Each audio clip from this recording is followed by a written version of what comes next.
Mais uma vez estamos alegres por estudarmos a lição da Escola Dominical. Vamos falar sobre a lição 7, Paulo, plantador de igrejas. Continuando o tema do trimestre, que fala sobre o apóstolo Paulo, lições da vida e ministério do apóstolo dos gentios para a Igreja de Cristo. Revista comentada pelo pastor Elenay Cabral, louvado seja o nome do Senhor. Vamos falar sobre Paulo, que ele não só evangelizava, não só ganhava almas, mas ele plantava igreja. Que modelo maravilhoso que podemos seguir nos dias atuais, né? De sermos também plantadores de igreja. Havia um hino que dizia que em cada povoado a Assembleia de Deus tinha uma igreja. Será que estamos ainda nesse mesmo ímpeto? Será que ainda estamos nesse mesmo fôlego, nesse mesmo amor? Que Deus nos desperte, né? Que essa lição possa nos servir de exortação. Glórias a Deus. Lembrando aos irmãos, temos os slides que estaremos utilizando nessa lição na descrição do vídeo. Há o link para o download do slide em PDF e PowerPoint. Os irmãos podem se utilizar livremente deles. E pedimos somente que os irmãos compartilhem, que os irmãos comentem, que os irmãos se inscrevam no canal para que o material possa alcançar outros professores e alunos. Amém? O texto áureo diz: eu plantei, Apolo regou, mas Deus deu o crescimento.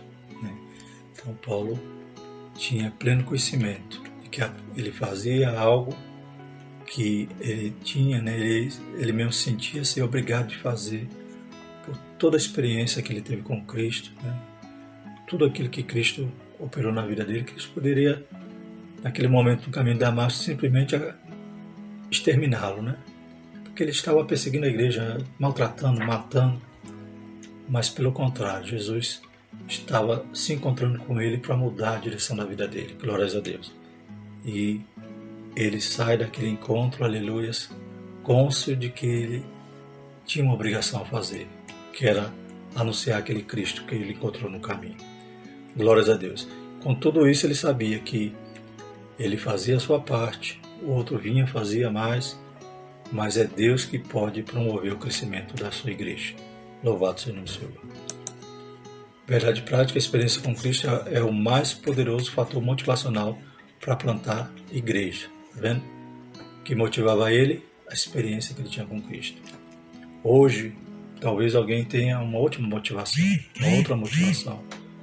Talvez hoje alguém se motive no sentido de ganhar dinheiro, ou até mesmo de ganhar poder, né? de fazer um império, montar um império através de igrejas que ele abra, né? E muitas das vezes vai abrir igreja ao lado de outras.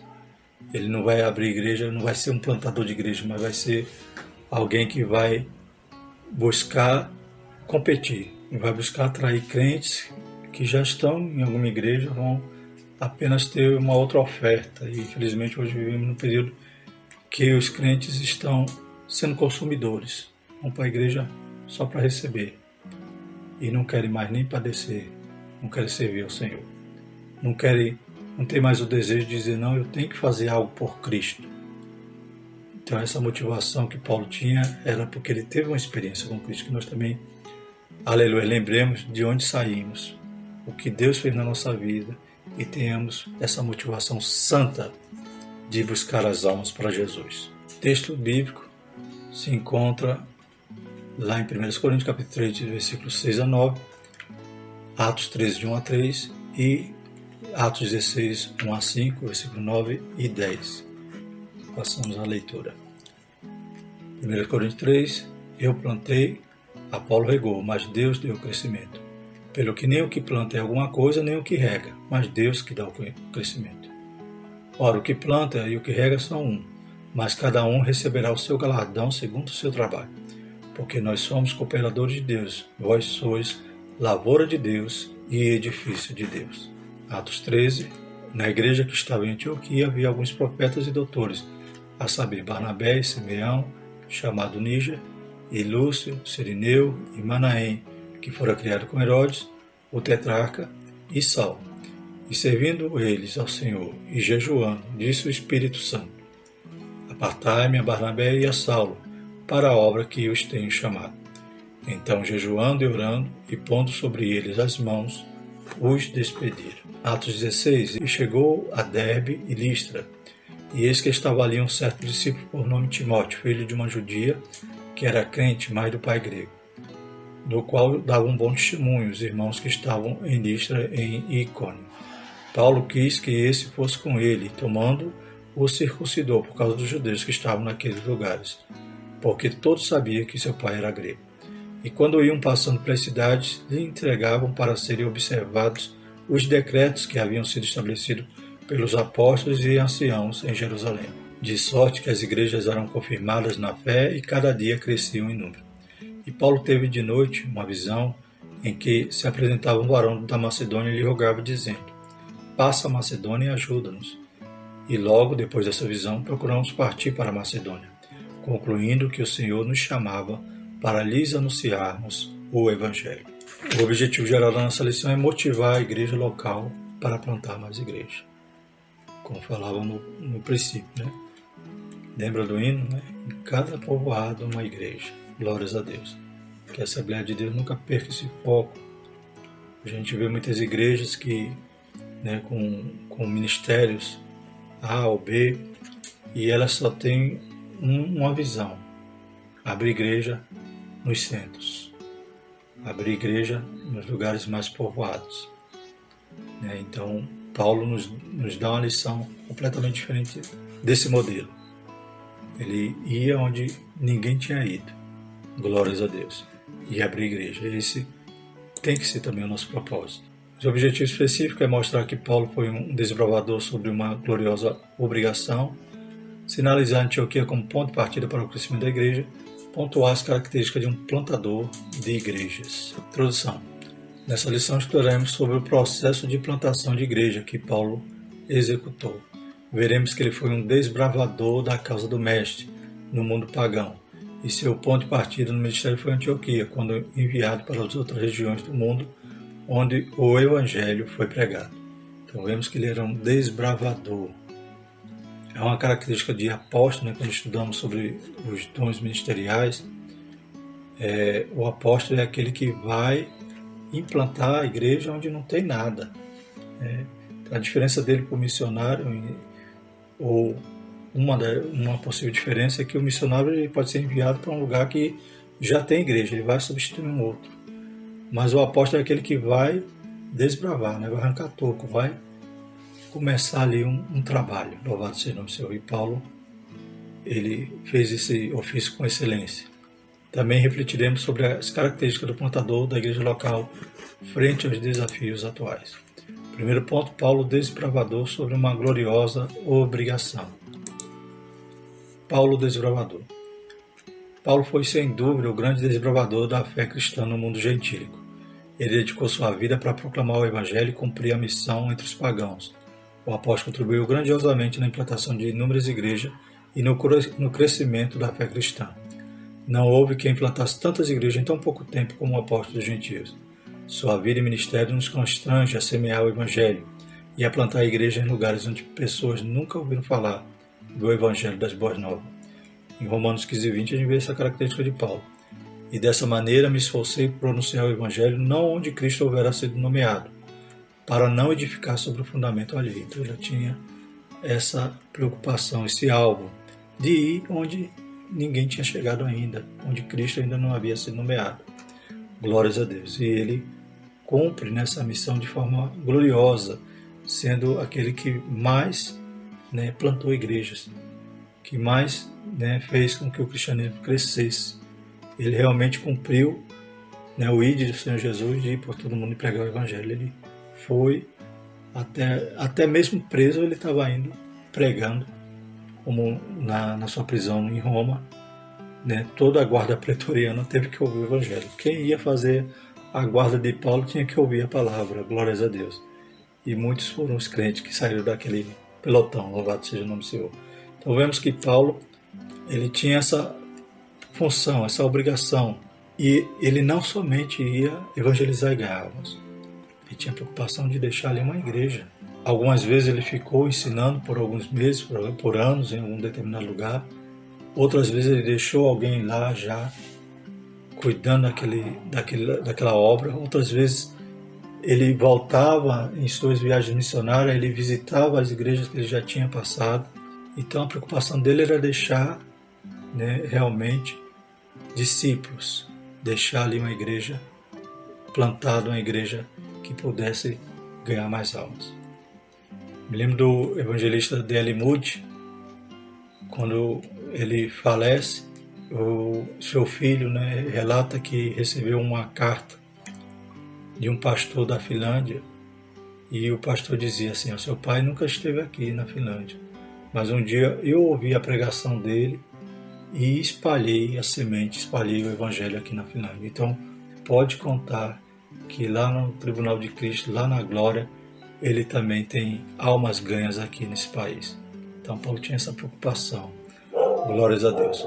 Louvado seja o nome do Senhor. Então, ele não somente evangelizava e ganhava alma e largava para ele, mas ele cuidava, ele discipulava, ele ensinava e ele deixava líderes naquelas igrejas. Então, uma gloriosa obrigação. O apóstolo foi chamado por Cristo para pregar o evangelho aos gentios.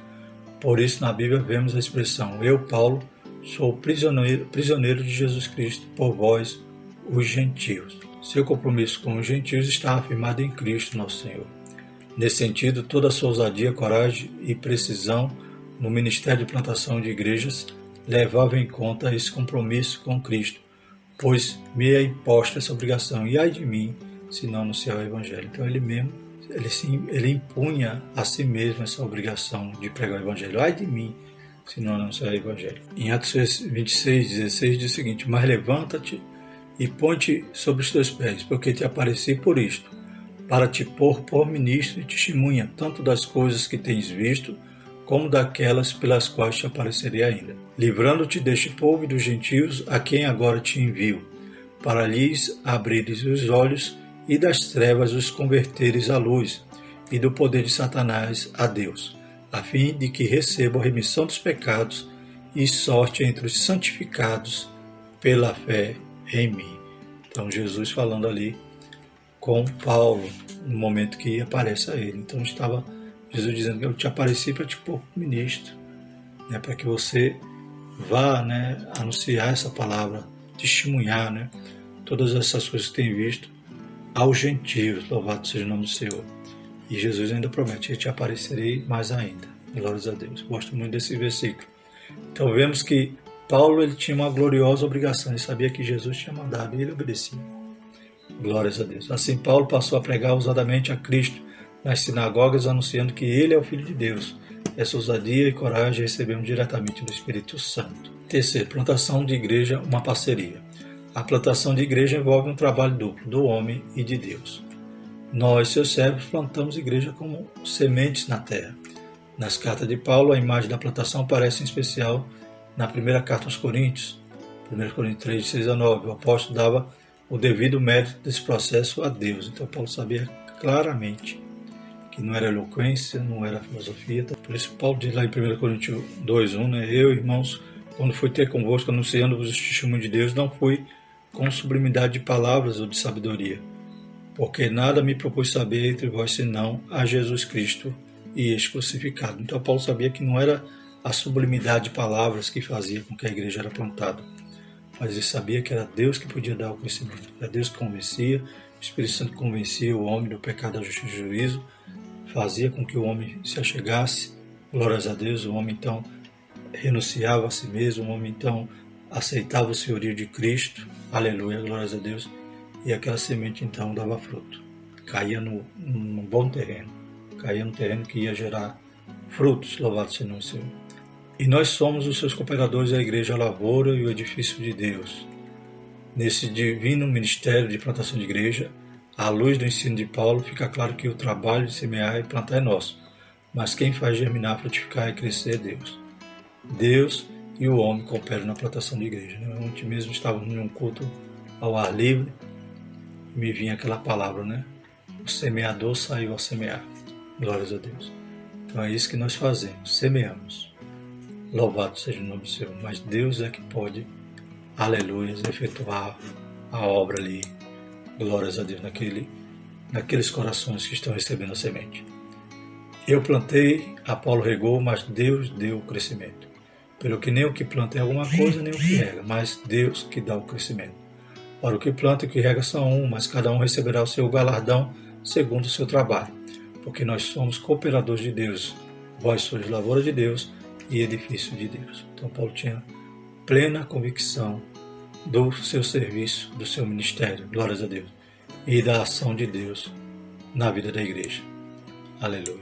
É mais um diferencial, né, para aqueles que hoje abrem igreja, né? Abre ali o ponto, ou inauguram igrejas de seus ministérios, e muitas das vezes acaba tendo que atrair as pessoas com atrações, né? Então, pregador X, profeta B, profetiza, cantor famoso, mas não, Paulo não tinha essa preocupação, porque ele sabia que é Deus que dá o crescimento. Segundo o pastor Aguinaldo Betti, o que alimentamos a igreja diz que ela terá fome. Se alimentar a igreja com atração, com um show, ela vai querer só isso. Mas se alimentar ela com a palavra, diz que ela terá fome. Glórias a Deus. Segundo ponto, Antioquia, o ponto de partida para o crescimento da igreja. Então, a lição vai falar aqui um pouco da primeira viagem e mostrar que a cidade de Antioquia era a igreja missionária, né? Era a cidade que mandava os missionários, como ele jejuando, orando ali, o Espírito Santo, né, ordenou ali que apartasse Paulo e Barnabé para aquela obra. Temos aqui o mapa da terceira viagem, né? Eu não coloquei o da primeira, porque aqui o da terceira demonstra mais claramente como Paulo plantava a igreja. Olha só quantas igrejas, né? Louvado seja o nome do Senhor, aleluia. Caminho aqui de Tarso, Derbe, Listra, Icônio, Antioquia da Pisídia, Éfeso, Esmina, Pérgamo, Troade, Filipos, Antípolis, Tessalônica, Beré. Então, Paulo, por onde passava, aleluia, não deixava de lançar semente e cuidar daquela obra, daquela lavoura, louvado seja o Senhor, e deixar uma igreja plantada. Então vamos falar sobre essa cidade, sobre essa igreja de Antioquia, né? É a igreja que cresceu muito e poderia ser Jerusalém, né? Essa cidade missionária, essa igreja missionária. Mas aprove Deus Antioquia ter essa localidade ou essa posição espiritual estratégica de Deus para mandar os missionários. A igreja de Antioquia era rica em líderes, como está aqui, né, em Atos 3, versículo 1. Profetas, doutores, a saber, Barnabé, Simeão, cognominado Níger, Lúcio de Cirene, e ainda Manaém, companheiro de infância do tetrarca Herodes, e Saulo. Então vemos que a igreja ela cresceu de tal maneira que havia doutores, havia mestres, havia profetas, havia então os dons ministeriais naquela igreja, louvado seja o nome do Senhor. Ali foi o ponto de partida de Paulo para a extraordinária obra de plantar igreja entre os gentios.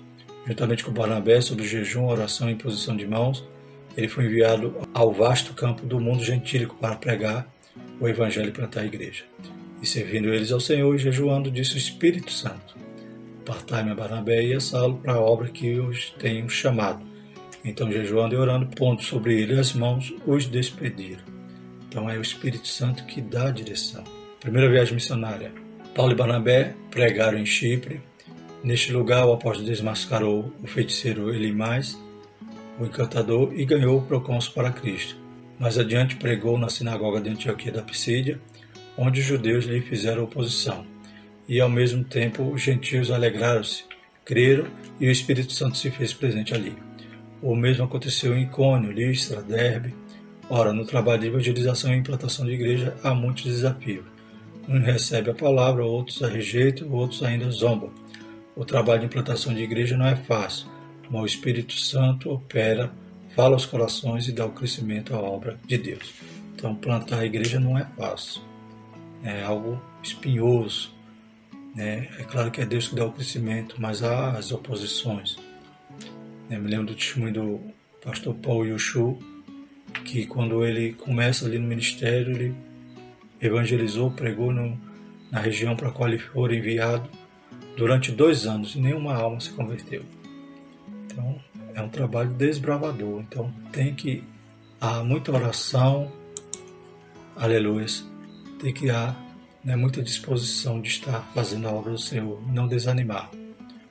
Como diz Atos 13, 6 a 12, e havendo atravessado a ilha até Pafos, acharam um certo judeu mágico, falso profeta, chamado Bar-Jesus, o qual estava com o procônsul Sérgio Paulo, varão prudente, e chamando a si Barnabé e Saulo, procurava muito ouvir a palavra de Deus.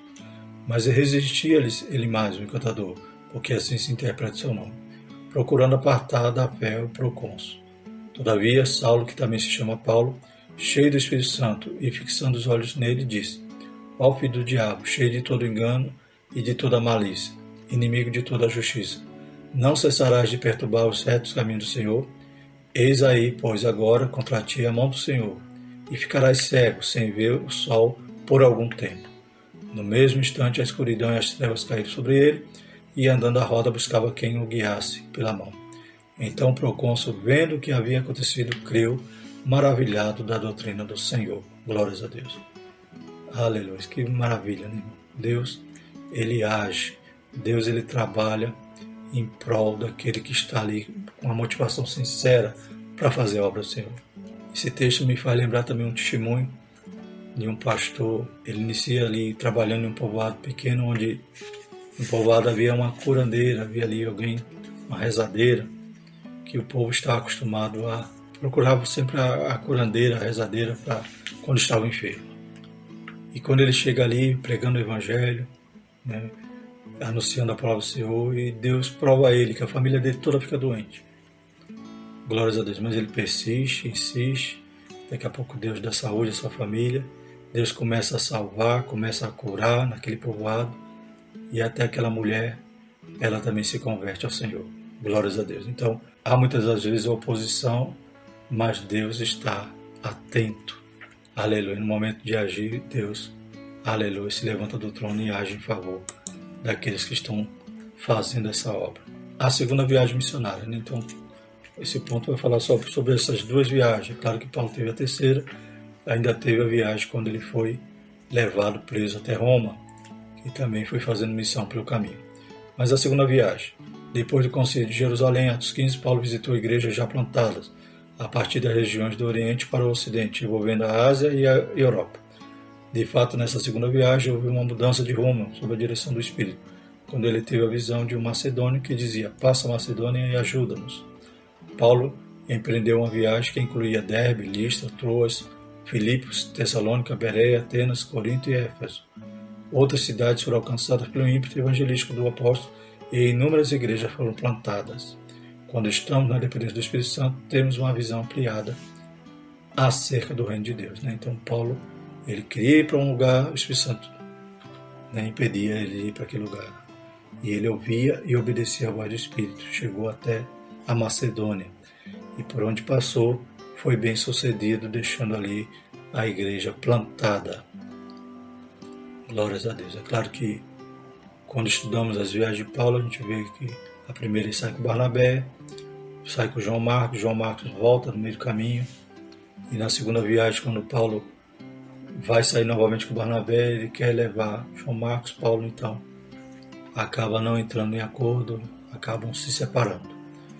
E ele sai com Silas para um lado e Barnabé sai com Marcos para o outro lado. Porém, a obra ela não sofreu dano, pelo contrário, teve mais missionário espalhado, louvado seja o nome do Senhor. E Paulo, né, nessa segunda viagem, então, confirma as igrejas da primeira viagem e planta novas igrejas, louvado seja o nome do Senhor. Na volta, né, deixa lá em Éfeso a Áquila e Priscila, ou Priscila e Áquila, e, aleluias, ele não fica por ali, não se detém. Mas na terceira viagem, então, ele vai passar ali 2 anos e 3 meses. Então Paulo tinha esse desejo de deixar a igreja fundamentada. E ele tinha os 5 dons ministeriais. Então ele era pastor, ele era apóstolo, ele era mestre, ele era profeta, ele era evangelista. Então ele tinha os 5 dons e utilizava, deixava Deus, né, gastá-lo ali na obra. Louvado seja o nome do Senhor. Terceiro ponto, característica de um plantador de igrejas, motivado pelo chamado. Então falamos no princípio que há de ser necessário ter uma motivação real, uma motivação santa, para fazer essa grande obra. Como vemos em Paulo, um plantador de igreja deve estar consciente do chamado divino em sua vida. Deus nos chama e confirma esse chamado no corpo de Cristo. Na vida de Paulo, tudo começou no caminho de Damasco. Então, em Atos 26, 16 a 19 diz: Mas levanta-te, põe-te sobre teus pés, porque te apareci por isto, para te pôr o ministro e testemunha tanto das coisas que tens visto, como daquelas pelas quais te aparecerei ainda. Então, Jesus tinha levantado ele para que ele fosse agora o ministro, testemunha, né, entre os gentios, a qual agora te envio, como Jesus disse, para lhe abrir os olhos e das trevas os convertidos à luz do poder de Satanás a Deus, a fim de que receba a remissão dos pecados e sorte entre os santificados pela fé em mim.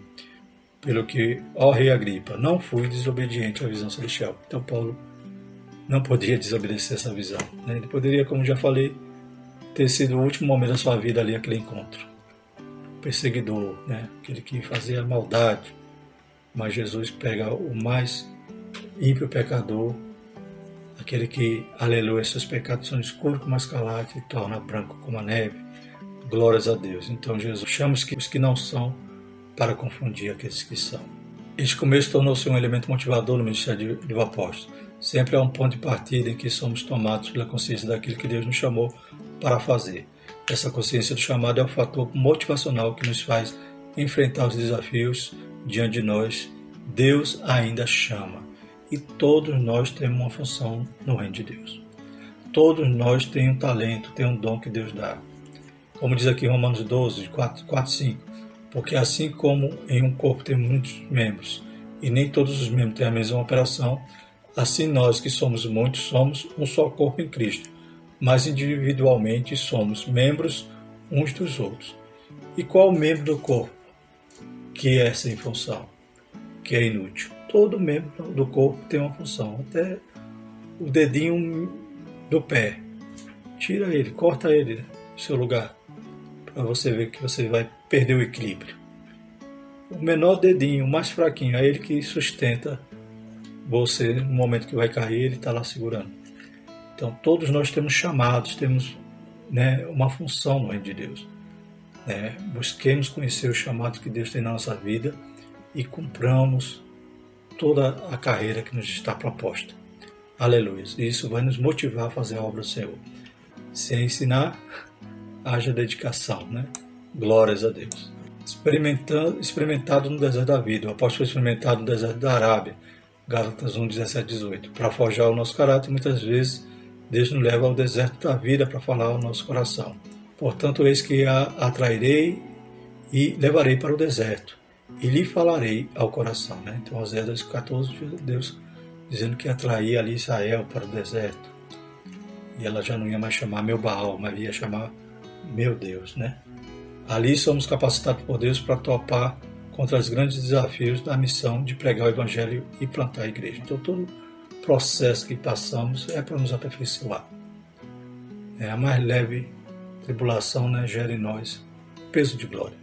Então, que no momento que estivermos passando no deserto, não murmuremos, mas lembremos que Deus está conosco e ali é para nos forjar, para nós sermos mais fortes e fazer a obra com experiência, uma experiência que tenhamos com Deus para consolar aqueles que vão passar por problemas semelhantes. O seu trabalho em nosso temperamento, caráter e personalidade. As experiências que passamos ao longo da vida podem ser oportunidade de Deus para forjar o nosso caráter. A igreja segundo as Escrituras. Toda a estratégia de um plantador de igreja deve levar em conta as Sagradas Escrituras.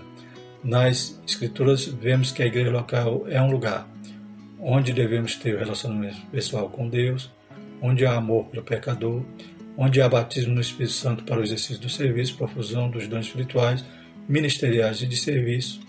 Há de se ter autoridade do alto para expulsar demônios e curar enfermos. Há de ter pregação fiel da palavra de Deus com autoridade do Espírito e vida de oração, pois os ministros não podem deixar de perseverar na palavra e na oração. Então é essa igreja que a gente tem que plantar, é essa igreja que a gente tem que comungar, aleluia. É essa igreja que nós devemos pertencer. Não é uma igreja com atrações, não é uma igreja com cantores famosos, isso não é necessário. que é necessário, a melhor parte é ter a presença de Deus, ter o Espírito Santo nos guiando, ter a palavra para nos alimentar. Nessa igreja batizamos em nome do Pai, do Filho e do Espírito Santo, partilhamos da ceia do Senhor e aguardamos a sua volta para nos encontrar com Ele. Não podemos perder de vista que nós plantamos, mas é Deus que dá o crescimento e aprova a obra. E que Deus possa cumprir aquela palavra de que a cada dia o Senhor acrescentava aqueles que haviam de se salvar. Glórias a Deus, Ele dá o crescimento. Amém? Bendito é o nome do Senhor. Conclusão, vimos que muitos episódios na vida do apóstolo Paulo aumentaram sua visão para expandir a igreja por todas as partes. É vontade de Deus que vidas sejam chamadas por Ele para se tornarem plantadoras de igreja. Pessoas que amem proclamar a palavra de Deus para quem não a conhece e formar uma igreja local que glorifique a Deus e viva a fé com fidelidade ao nosso Senhor. Amém? Que nós nunca percamos essa visão da Assembleia de Deus. Aleluia. De cada povoado, né? Chegava ali primeiro a Assembleia de Deus, muitas das vezes chegava antes do correio, chegava antes da Coca-Cola, como alguns contavam. Glórias a Deus. Então que nós possamos não perder esse foco e não ter esse foco mercantilista que só abre igreja nos centros, nos grandes centros, nos lugares populosos, com outra motivação, a motivação financeira e não a motivação de ganhar almas. Que Deus nos ajude, amém? E que você seja um plantador de igreja. Aleluia, nos assemelhemos ao nosso irmão Paulo. Próxima lição, Paulo, discipulador de vida. Que estejamos também aprendendo na próxima lição essa característica importante, que é discipular, formar discípulos. Louvado seja o nome do Senhor. Foi isso que Jesus nos ordenou. Vamos orar?